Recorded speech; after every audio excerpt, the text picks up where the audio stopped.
Budget receipts. हमने पिछले video में बात करी थी कि बजट के दो कंपोनेंट्स होते हैं, एक होता है रिसिप्ट और एक होता है एक्सपेंडिचर। बेसिकली रिसिप्ट हमें बताता है कि हमारे कितने रेवेन्यू जनरेट होने वाले हैं और एक्सपेंडिचर हमें बताता है कि इस रेवेन्यू में से हमें कितने खर्चे करने हैं। बहुत सिंपल है। तो पहले हम पढ़ने वाले हैं about the budget receipts.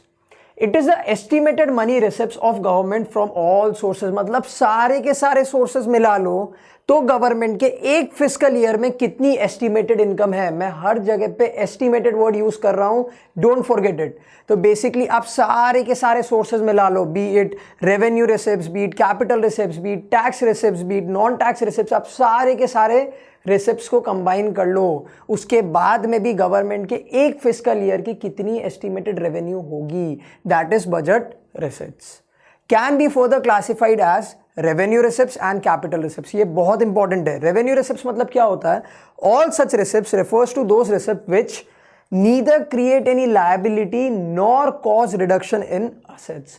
Basically हमारे पैसे तो आ रहे हैं लेकिन ना ही हमारी लायबिलिटी इंक्रीज हो रही है, ना ही हमारे एसेट्स रिड्यूस हो रहे हैं। लेट्स से आपने लोन लिया, तो लोन लिया तो पैसे आए तो रेवेन्यू तो हो गया, बट आपकी लायबिलिटी इंक्रीज हुई, डेफिनेटली हुई, तो क्या वो रेवेन्यू रिसिप्ट हुआ? नहीं हुआ।